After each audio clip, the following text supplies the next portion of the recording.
ವೀಕ್ಷಕರೇ, ಅಭಿನಯ ಚಕ್ರವರ್ತಿ ಅಂತಾನೆ ಹೆಸರಾದಂತ ನಟ ಕಿಚ್ಚ ಸುದೀಪ್ ರವರ ಬಹು ನಿರೀಕ್ಷೆಯ ಮಾರ್ಕ್ ಚಿತ್ರ ಇದೇ ಡಿಸೆಂಬರ್ 25ನೇ ತಾರೀಕು ಎಲ್ಲಾ ಕಡೆ ರಿಲೀಸ್ ಆಗಿ ಅದ್ದೂರಿಯಾಗಿ ರನ್ ಆಗ್ತಿದೆ. ಸುದೀಪ್ ರವರ ಚಿತ್ರದ ಮೇಲೆ ಕೇಳಲೇಬೇಕಿಲ್ಲ. ಅವರ ಅಭಿಮಾನಿಗಳ ಜಾತ್ರೆ ಹಾಗೂ ಅಬ್ಬರ ಜೋರಾಗೇನೆ ಇರುತ್ತೆ. ಆದರೆ ಈ ಒಂದು ಚಿತ್ರವನ್ನು ನೋಡಿ ಬಂದಂತ ಪ್ರೇಕ್ಷಕರನ್ನ ಸುದೀಪ್ ರವರ ಜೊತೆ ಮೋಡಿ ಮಾಡದಂತ ಇನ್ನೊಬ್ಬ ನಟ ಕೂಡ ಇದರಲ್ಲಿದ್ದಾರೆ. ಅವರೇ ನಟ ನವೀನ್ ಚಂದ್ರ. ಮಾರ್ಕ್ ಚಿತ್ರದ ಮೂಲಕ ಕನ್ನಡದಲ್ಲಿ ಡೆಬ್ಯೂನ ಶುರು ಮಾಡದಂತ ನವೀನ್ ಚಂದ್ರ ಮಾರ್ಕ್ ಚಿತ್ರದಲ್ಲಿ ಭದ್ರ ಅನ್ನುವಂತ ಪಾತ್ರದ ಮೂಲಕ ಭರ್ಜರಿಯಾಗಿ ನಟಿಸಿದ್ದಾರೆ. ಚಿತ್ರ ನೋಡಿದವರೆಲ್ಲ ಅವರ ಪಾತ್ರದ ಕದರ್ಗೆ ತಲೆದೂಗ್ತಿದ್ದಾರೆ.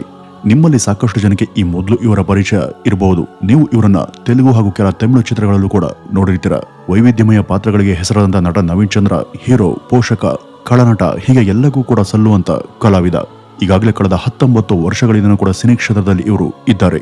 ತೆಲುಗು ಮತ್ತು ತಮಿಳಿನಲ್ಲಿ ತಮ್ಮ ವಿವಿಧ ಬಗೆಯ ಪಾತ್ರಗಳಿಂದ ತಮ್ಮದೇ ವಿಶಿಷ್ಟ ಬಗೆಯ ಛಾಪನ್ನ ಮೂಡಿಸಿರುವಂತ ಈ ನವೀನ್ ಚಂದ್ರ ನಿಜಕ್ಕೂ ದಕ್ಷಿಣದ ಅಪರೂಪದ ಪ್ರತಿಭೆಗಳಲ್ಲಿ ತಾವು ಕೂಡ ಒಬ್ರು. ಅನೇಕರು ಅವರನ್ನ ಕನ್ನಡದಲ್ಲಿ ಮಾರ್ಕ್ ಚಿತ್ರದ ಮೂಲಕ ಮೊದಲ ಸಲ ನೋಡಿರಬಹುದು. ನಟಿಸಿದಂತ ಮೊದಲ ಕನ್ನಡ ಚಿತ್ರದ ಮೂಲಕನೇ ಅವರು ಕನ್ನಡ ಸಿನಿ ರಸಿಕರ ಮನಸ್ಸನ್ನ ಗೆದ್ದಿದ್ದಾರೆ. ನಿಜವಾದ ಕಲಾವಿದನ್ಗೆ ಜಾತಿ, ಸಂಸ್ಕೃತಿಗಳ ಭಿನ್ನತೆ ಇರೋದಿಲ್ಲ.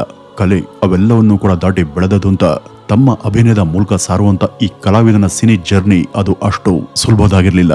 ವೀಕ್ಷಕರೇ, ಈ ನವೀನ್ ಚಂದ್ರ ನಮ್ಮ ಕರ್ನಾಟಕ ರಾಜ್ಯದವರು ಅನ್ನುವಂತ ವಿಷಯ ಬಹುಶಃ ಅನೇಕರಿಗೆ ಗೊತ್ತಿಲ್ಲ ಅಂತ ಅನ್ಸುತ್ತೆ. ಹೌದು, ಅವರು ಬೆಳೆದದ್ದು ಮತ್ತು ಓದಿದೆಲ್ಲ ನಮ್ಮ ಬಳ್ಳಾರಿಯಲ್ಲೇ. ಹಾಗಾಗಿ ಕನ್ನಡ ಸಂಸ್ಕೃತಿ ಮತ್ತು ಕನ್ನಡ ಭಾಷೆ ಅವರಿಗೆ ಚಿರಪರಿಚಿತ. ಈ ನವೀನ್ ಚಂದ್ರ 1988 ಡಿಸೆಂಬರ್ 2ನೇ ತಾರೀಕು ಆಂಧ್ರದ ಸಿಕಂದರಾಬಾದ್ನಲ್ಲಿ ಜನಿಸ್ತಾರೆ. ಇವರ ತಂದೆ ತಾಯಿ ಇಬ್ಬರು ಕೂಡ ತಮಿಳು ಭಾಷಿಕರು. ನವೀನ್ ರವರ ತಂದೆ ಬೆಂಗಳೂರಿನ KSRTCಯಲ್ಲಿ ಹೆಡ್ ಮೆಕ್ಯಾನಿಕ್ ಆಗಿ ಕೆಲಸ ಮಾಡ್ತಿದ್ರು. ಇವ್ರಿಗೆ ಇದ್ದಂತ ಇಬ್ರು ಗಂಡ್ಮಕ್ಳು ಪೈಕಿ ಈ ನವೀನ್ ಚಂದ್ರ ಸಣ್ಣವರು. ಮದುವೆ ಹೊಸದ್ರಲ್ಲಿ ಅಂದ್ರೆ ಚಂದ್ರ ಇನ್ನೂ ಕೂಡ ಬಹಳ ಸಣ್ಣವರಿದ್ದಾಗಲೇ ಅವ್ರ ಕುಟುಂಬ ಬಳ್ಳಾರಿಗೆ ಶಿಫ್ಟ್ ಆಗುತ್ತೆ.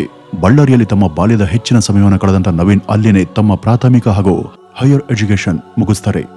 ಮುಂದೆ ಅವರು ಮೆಕ್ಯಾನಿಕಲ್ ಇಂಜಿನಿಯರಿಂಗ್ ಮಾಡುವಾಗಲೇ ಅವ್ರಿಗೆ ಕಲೆಯಲ್ಲಿ ಆಸಕ್ತಿ ಮೂಡಿತ್ತು. ಇದಕ್ಕೆ ಕಾರಣ ಅವರ ತಾಯಿ. ಅಂದ್ರೆ ಚಿಕ್ಕಂದಿನಲ್ಲಿ ಅವರು ತಮ್ಮ ತಾಯಿಯ ಜೊತೆ ಅನೇಕ ಚಿತ್ರಗಳನ್ನ ವೀಕ್ಷಣೆ ಮಾಡ್ತಿದ್ರು. ಅವ್ರ ತಾಯಿಗೆ ಎಲ್ಲಾ ಭಾಷೆಗಳ ಚಿತ್ರಗಳು ಕೂಡ ಇಷ್ಟ ಆಗ್ತಿತ್ತು. ಇದ್ರ ಜೊತೆ ಬಳ್ಳಾರಿಯಲ್ಲಿ ಆಗಾಗ ನಡೀತಿದ್ದಂತ ಅಲ್ಲಿಯ ಬಯಲಾಟಗಳನ್ನು ಕೂಡ ಈ ನವೀನ್ ನೋಡ್ತಿದ್ರು. ಇವರು ಅವರ ತಾಯಿಯ ಜೊತೆ ಚಿತ್ರ ಮಂದಿರಗಳಲ್ಲಿ ಸಿನಿಮಾವನ್ನ ವೀಕ್ಷಣೆ ಮಾಡುವಾಗ ಅಲ್ಲಿ ಸೇರ್ತಿದಂತ ಅಭಿಮಾನಿಗಳು ಹಾಗೂ ಅವರ ಕೇಕೆ, ಕೂಗಾಟ, ಅಬ್ಬರದ ಜಾತ್ರೆ ಇವೆಲ್ಲವನ್ನು ಕೂಡ ನೋಡಿ ಇದೆಲ್ಲ ಏನು, ಅಲ್ಲಿ ಸ್ಕ್ರೀನ್ ಮೇಲೆ ಇರೋದು ಯಾರು ಅಂತ ತಾಯಿನ ಕೇಳ್ತಾ ಇದ್ರು. ಆಗ ಅವ್ರ ತಾಯಿ, ಇದು ಸಿನಿಮಾ, ಅವರೆಲ್ಲ ನಟ ನಟಿಯರು, ಇದು ಇಲ್ಲಿಗೆ ಬರುವಂತ ಮೊದಲು ಈ ಸಿನಿಮಾ ಚಿತ್ರೀಕರಣವನ್ನು ಮುಗಿಸ್ಕೊಂಡು ಸಾಕಷ್ಟು ಏರ್ಪಾಡು ಹಾಗೂ ತಯಾರಿಗಳ ನಂತರ ಇಲ್ಲಿಗೆ ಬರುತ್ತೆ ಅಂತ ಅವರು ತಿಳಿಸಿದ್ರು.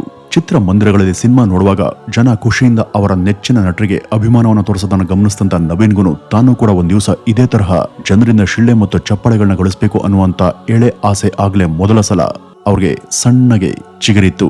ಇವರನ್ನ ಒಬ್ಬ ಅದ್ಭುತ ಡ್ಯಾನ್ಸರ್ ಆಗಿದ್ರು. ಅವರು ಶಾಲಾ ಕಾಲೇಜುಗಳ ಉತ್ಸವ, ಸಭೆ ಸಮಾರಂಭಗಳಲ್ಲಿ ನೃತ್ಯ ಪ್ರದರ್ಶನ ಮಾಡಿ ಡ್ಯಾನ್ಸ್ ಶೋ ಅನ್ನ ಕೊಡ್ತಿದ್ರು. ಆದ್ರೆ ಹೆಚ್ಚಿನ ಕಡೆ ಸೋಲೋ ಪರ್ಫಾರ್ಮೆನ್ಸ್ಗೆ ಅವಕಾಶ ಇರದಂತ ಕಾರಣ ಅವರು ತಮ್ಗೆ ಒಬ್ಬ ಜೊತೆಗಾರನನ್ನ ಹುಡುಕ್ತಾ ಇದ್ರು. ಆಮೇಲೆ ಇದಕ್ಕೆ ತಮ್ಮ ನವೀನನೇ ಸೂಕ್ತ ಅಂತ ಅನ್ಸಿ 2 ದಿನಗಳಲ್ಲಿ ಅವ್ರಿಗೆ ನೃತ್ಯದ ಕೆಲ ಸ್ಟೆಪ್ಗಳನ್ನು ಕೂಡ ಕಲಿಸಿ ಅವರನ್ನು ಕೂಡ ಜೊತೆಗೆ ಕರ್ಕೊಂಡು ಹೋಗ್ತಾರೆ. ಅಲ್ಲಿ ಈ ಸೋದರರ ಡ್ಯಾನ್ಸ್ಗೆ ಜನರಿಂದ ಒಳ್ಳೆ ಪ್ರತಿಕ್ರಿಯೆ ಸಿಗುತ್ತೆ. ಇದು ಫಸ್ಟ್ ಟೈಮ್ ಈ ನವೀನ್ಗೆ ಒಳ್ಳೆ ರೋಮಾಂಚನದ ಅನುಭವವನ್ನ ಕೊಟ್ಟಿತ್ತು. ಚಿತ್ರಮಂದಿರಗಳಲ್ಲಿ ಆಗ ಅವರು ನೋಡ್ತಿದ್ದಂತ ಆ ಜನರ ಕೇಕೆ, ಅಬ್ಬರ ಇಲ್ಲೂ ಕೂಡ ಪ್ರತಿಧ್ವನಿಸಿದಂತೆ ಅವ್ರಿಗೆ ಭಾಸವಾಗಿ ತಾವು ಕೂಡ ಒಬ್ಬ ಹೀರೋ ಅನ್ನುವಂತ ಫೀಲಿಂಗ್ ನಲ್ಲಿ ಅವರು ಕಳೆದು ಹೋದಂತ ಕ್ಷಣ ಅದು. ತಾಯಿಯಿಂದ ಸಿನಿಮಾ ಹುಚ್ಚು ಹಿಡಿದ್ರೆ ಅಣ್ಣನಿಂದ ಡ್ಯಾನ್ಸ್ ಅನ್ನುವಂತ ಕಲೆ ಅವರಲ್ಲಿ ಮೈಗೂಡಿತ್ತು. ಮುಂದೆ ಡಿಪ್ಲೊಮಾ ಮುಗಿಸ್ತಂತ ಅವರು 2D ಆನಿಮೇಷನ್ ಕೋರ್ಸ್ ಹಾಗೂ ಆಟೋ ಕ್ಯಾಡ್ ಕೋರ್ಸ್ಗಳನ್ನು ಕೂಡ ಕಂಪ್ಲೀಟ್ ಮಾಡ್ತಾರೆ.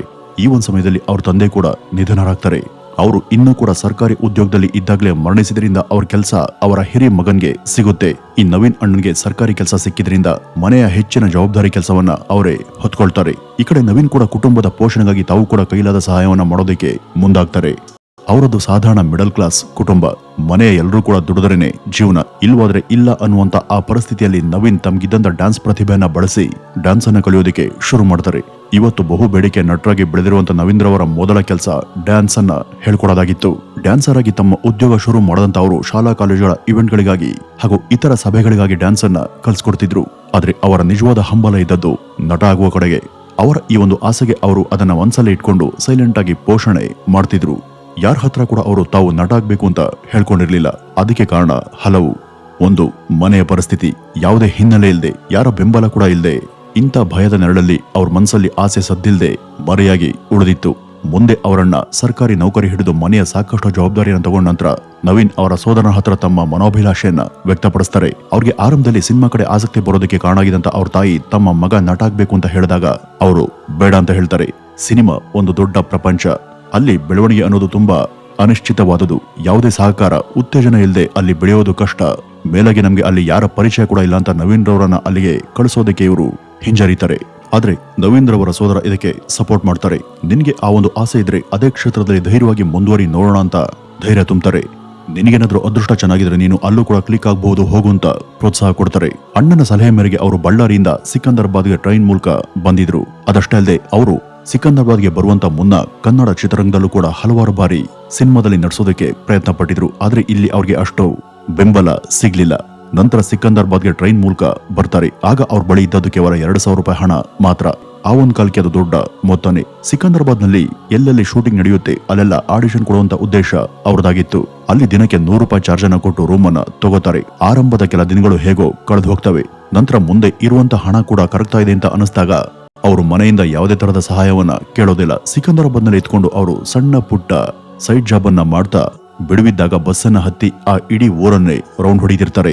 ಅವರು ತೀರಾ ಸಣ್ಣವರಿದ್ದಾಗಲೇ ಅವರ ತಾಯಿಯವರ ತವರೂರು ಆದಂತ ಸಿಕಂದರಾಬಾದ್ ಅನ್ನ ಬಿಟ್ಟು ಬಳ್ಳಾರಿಗೆ ಬಂದಿದ್ರು. ಅದು ಸಿನಿಮಾಗಳ ಶೂಟಿಂಗ್ ನಡೆಯುವಂತ ಪ್ರಮುಖ ಸ್ಥಳ. ಹಾಗಾಗಿ ಅಲ್ಲಿ ತಳ ಊರ್ಬೇಕು ಅಂದ್ರೆ ಮೊದಲು ಆ ಊರಿನ ಬಗ್ಗೆ ತಿಳಿದುಕೊಳ್ಳುವಂತ ಅವಶ್ಯಕತೆ ಇದೆ ಅಂತ ಅವ್ರಿಗೆ ಗೊತ್ತಿತ್ತು. ಅಲ್ಲಿಗೆ ಬಂದಂತ ಕೆಲ ತಿಂಗಳ ನಂತರ ಅಲ್ಲಿಯ ಅನ್ನಪೂರ್ಣ ಸ್ಟುಡಿಯೋಗೆ ಅವರು ಶೂಟಿಂಗ್ ನೋಡೋದಕ್ಕೆ ಬರ್ತಾರೆ. ಆದ್ರೆ ಅಲ್ಲಿ ಸ್ಟುಡಿಯೋ ಗೇಟ್ ಅನ್ನ ಹಾಕಿ ಇವ್ರನ್ನ ಒಳಗಡೆ ಬಿಡ್ಲಿಲ್ಲ. ಇದ್ಯಾಕೋ ಸರಿ ಹೋಗ್ತಿಲ್ಲ, ಸುಮ್ನೆ ಕೆಲಸ ಮಾಡಿ ಸ್ವಲ್ಪ ಹಣನಾದ್ರೂ ಸಂಪಾದನೆ ಮಾಡೋಣ ಅಂತ ಅವರು ಕೆಲ ಮಲ್ಟಿಮೀಡಿಯಾ ಸಂಸ್ಥೆಗಳಿಗೆ ಜಾಯ್ನ್ ಆಗ್ತಾರೆ. ಅಲ್ಲಿದ್ದಾಗ ಅಶೋಕ್ ನಾಯ್ಡು ಎಂಬ ಉದ್ಯಮಿ ಒಬ್ಬರ ಪರಿಚಯ ಇವರಿಗೆ ಆಗುತ್ತೆ. ಅವ್ರ ಮೂಲಕ ಕೆಲ ಸಿನಿಮಾ ವ್ಯಕ್ತಿಗಳ ಕನೆಕ್ಷನ್ ಕೂಡ ಸಿಗುತ್ತೆ. ಅದು 2005 ಮತ್ತು 2006 ಸಂದರ್ಭದಲ್ಲಿ ಸ್ಟುಡಿಯೋಗಳಲ್ಲಿ ಇವರು ಕೊಟ್ಟಂತ ಮೊದಲ ಆಡಿಷನ್ಗಳಲ್ಲಿ ಇವರನ್ನ ರಿಜೆಕ್ಟ್ ಮಾಡಲಾಗಿತ್ತು. ಇಲ್ಲಿ ಹಣ ಮತ್ತು ಇನ್ಫ್ಲೂಯೆನ್ಸ್ ಇದ್ರೆ ಮಾತ್ರ ಕೆಲಸ ಆಗೋದಂತ ಕೆಲವರು ಟೀಕಿಸ್ತಾರೆ. ಆಗ ಅವ್ರಿಗೆ ಈ ಸಿನಿಮಾ ತಾನು ಅಂದ್ಕೊಂಡಷ್ಟು ಈಸಿ ಅಲ್ಲ ಅನ್ನುವಂತ ಸತ್ಯದ ಅರಿವು ಆಗುತ್ತೆ. ಇದೇ ಕಾರಣಕ್ಕೆ ಅವ್ರ ತಾಯಿ ಅವರನ್ನ ಇಲ್ಲಿಗೆ ಹೋಗೋದಿಕ್ಕೆ ನಿರಾಕರಿಸಿದ್ದು ಅಂತ ಕೂಡ ಅವ್ರಿಗೆ ಅರ್ಥ ಆಗುತ್ತೆ. ಇನ್ನು ಈ ಊರು ಹಾಗೂ ಸಿನಿಮಾದ ಸಹವಾಸ ತನಗೆ ಬೇಡ ಅಂತ ಅವರು ಬಸ್ ಅನ್ನ ಹಿಡಿದು ವಾಪಸ್ ಊರಿಗೆ ಬರ್ತಾರೆ. ಅಲ್ಲಿ ಬಂದು ತನ್ನ ಡ್ಯಾನ್ಸ್ ಕ್ಲಾಸ್ ಅನ್ನ ಮತ್ತೆ ಮುಂದುವರಿಸ್ತಾರೆ. ಈ ಮೊದಲು ಏನೇನೋ ಹೇಳಿ ನಟ ಹಾಗೆ ಆಗ್ತಾನೆ ಅಂತ ಮಾತನ್ನ ಕೊಟ್ಟು ಬಂದಿದ್ರು. ಈಗ ಅವರನ್ನ ನೋಡಿದವರೆಲ್ಲ ಏನಪ್ಪ ರಾಜಮೌಳಿ ಅವರು ಸಿಕ್ಕುದ್ರ, ಯಾವ ನಿರ್ದೇಶಕರ ಪರಿಚಯ ಆಯ್ತು, ಸಿನಿಮಾ ಚಾನ್ಸ್ ಸಿಕ್ತಾ ಅಂತೆಲ್ಲ ಹಂಗ್ಸೋದಿಕ್ಕೆ ಶುರು ಮಾಡ್ತಾರೆ. ಆ ತೀಕ್ಷ್ಣ ಮಾತುಗಳಿಗೆ ಸರಿಯಾದ ಉತ್ತರ ಕೊಡಬೇಕು ಅಂತಾನೆ ಅವರು ಮತ್ತೆ ಸಿಕಂದರಾಬಾದ್ಗೆ ಬಂದು ಸಿನಿಮಾ ಚಾನ್ಸ್ಗಾಗಿ ಪರದಾಡ್ತಾರೆ. ಇವರು ಇಲ್ಲಿ ಆನಿಮೇಟರ್ ಆಗಿ ಕೆಲಸ ಮಾಡುವಾಗ ಅಂದ್ರೆ 2006 ಸಮಯದಲ್ಲಿ ಅವ್ರಿಗೆ ನಿರ್ದೇಶಕರಾದಂತ ರವಿ ವರ್ಮಾರವರ ಚಿತ್ರ ಆದಂತ ಸಂಭವಾಮಿ ಯುಗೆ ಯುಗೆ ಚಿತ್ರದಲ್ಲಿ ನಡೆಸೋದಿಕ್ಕೆ ಮೊದಲ ಬಾರಿಗೆ ಅವಕಾಶ ಸಿಕ್ತು. ರವಿ ವರ್ಮಾ ತಮ್ಮ ಈ ಚಿತ್ರಕ್ಕೆ ಹೊಸ ಮುಖಗಳನ್ನ ಹುಡುಕ್ತಾ ಇದ್ರು. ಇದಕ್ಕೆ ಆಡಿಷನ್ ಮೂಲಕ ಹಾಗೂ ಇತರ ರೆಕಮೆಂಡೇಶನ್ ಮೂಲಕ ಆಯ್ಕೆಯಾದಂತ ನವೀನ್ ಇದರಲ್ಲಿ ಅಂಜಿ ಅನ್ನುವಂತ ಹೆಸರಿಂದ ತೆಲುಗಿಗೆ ಪರಿಚಯ ಆಗ್ತಾರೆ. ಇದರಲ್ಲಿ ಅವರದ್ದು ಪೋಷಕ ನಟನ ಪಾತ್ರ. ಆದ್ರೆ ಹೆಚ್ಚು ಯಶಸ್ಸನ್ನ ಕಾಣದಂತ ಆ ಒಂದು ಪಾತ್ರದಿಂದಾಗಿ ಅವರ ಕರಿಯರ್ ಗ್ರೋ ಆಗೋದಿಕ್ಕೆ ಸಾಧ್ಯ ಆಗ್ಲಿಲ್ಲ. ಮುಂದೆ ತಮಿಳಿನಲ್ಲಿ ಅವ್ರಿಗೆ ಕೆಲ ಸಣ್ಣ ಪುಟ್ಟ ಸಿನಿಮಾಗಳಲ್ಲಿ ನಟಿಸೋದಿಕ್ಕೆ ಅವಕಾಶ ಸಿಕ್ತು. 2007ರಲ್ಲಿ ಬಂದಂತ ಕಲ್ಯಾಣಂ ಹಾಗೂ ಪಳನಿಯಪ್ಪ ಕಲ್ಲೂರಿ ಚಿತ್ರಗಳಲ್ಲಿ ಅವರು ನಟಿಸ್ತಾರೆ. ಆದ್ರೆ ಅವು ಫ್ಲಾಪ್ ಆದವು. 2006ರಿಂದ 2008ವರೆಗೂ ಬರೀ ರಿಜೆಕ್ಷನ್ ಹಾಗೂ ಸೋಲುಗಳಲ್ಲಿ ಅವರ ಸಿನಿ ಪಯಣ ಸಾಗುತ್ತೆ. ನಂತರ ಅವ್ರಿಗೆ ಬಿಗ್ ಬ್ರೇಕ್ ಸಿಕ್ಕಿದ್ದು 2012ರಲ್ಲಿ. ತೆಲುಗಿನ ಅಂದಳ ರಾಕ್ಷಸಿ ಚಿತ್ರದ ಅವರ ಪಾತ್ರ ಅವರನ್ನ ಮುನ್ನೆಲೆಗೆ ತರುತ್ತೆ. ಮುಂದೆ ಅವ್ರಿಗೆ ತಮಿಳು ಹಾಗೂ ತೆಲುಗಲ್ಲಿ ಭರಪೂರ ಸಿನಿ ಆಫರ್ಗಳು ಬರೋದಿಕ್ಕೆ ಈ ಒಂದು ಚಿತ್ರದ ಅವರ ಪಾತ್ರನೇ ಕಾರಣ ಆಗಿತ್ತು.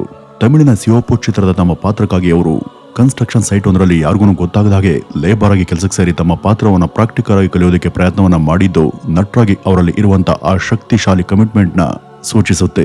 ತೆಲುಗಿನ ಯವರು, ಅಮ್ಮು, ಅರವಿಂದ ಸಮೇತ, ವೀರಸಿಂಹರೆಡ್ಡಿ ಈ ರೀತಿ ಮೊದಲಾದ ಚಿತ್ರಗಳಲ್ಲಿ ಅವರ ಪಾತ್ರಗಳ ಭಿನ್ನತೆ, ಅವರಲ್ಲಿ ಇರುವಂತಹ ಅದ್ಭುತ ನಟನಾ ಕೌಶಲ್ಯಕ್ಕೆ ಹಿಡಿದಂತ ಕನ್ನಡಿ. 2018ರಲ್ಲಿ ಬಂದಂತ ಅವರ ನಟನೆಯ ಅರವಿಂದ ಸಮೇತ ಚಿತ್ರದ ಅವರ ನೆಗೆಟಿವ್ ನಟನೆಗೆ ಸ್ವತಃ ಅದರ ನಾಯಕ ನಟರಾದ ಜೂನಿಯರ್ NTR ರವರೇ ತಲೆದೂಗಿದ್ರು. ಅಮ್ಮು ಚಿತ್ರದಲ್ಲಿ ರವಿ ಎಂಬ ಅವರ ಆ ಪಾತ್ರ ಆ ಚಿತ್ರಕ್ಕೆ ಎಲ್ಲಾ ಕಡೆಯಿಂದನೂ ಕೂಡ 71% ಆಡಿಯನ್ಸ್ ಹೆಚ್ಚಾಗುವಂತೆ ಮಾಡಿತ್ತು. ಕಳನಟನೆ, ರೊಮ್ಯಾಂಟಿಕ್ ನಟನೆ, ಲವರ್ ಬಾಯ್ ಪಾತ್ರಗಳು, ವಿಲನ್, ಪೊಲೀಸ್ ಹೀಗೆ ಎಲ್ಲಾ ತರಹದ ಪಾತ್ರಗಳಿಗೆ ಸಲ್ಲುವಂತ ನಟ ಈ ನವೀನ್ ಚಂದ್ರ. ಯಾವುದೇ ಪಾತ್ರ ಬರಲಿ ಆ ಪಾತ್ರದ ಸುತ್ತ ಅವರದೇ ಶೈಲಿಯಲ್ಲಿ ಒಂದು ರಿಸರ್ಚ್ ಅನ್ನ ನಡೆಸಿ ಆ ಪಾತ್ರದ ವಾಸ್ತವತೆಯನ್ನು ಅರ್ಥ ಮಾಡಿಕೊಂಡು ಮೈಗೂಡಿಸಿಕೊಂಡು ನಟಿಸುವಂತ ವಿಶಿಷ್ಟ ಬಗೆಯ ಕಲಾವಿದ ಈ ನವೀನ್ ಚಂದ್ರ.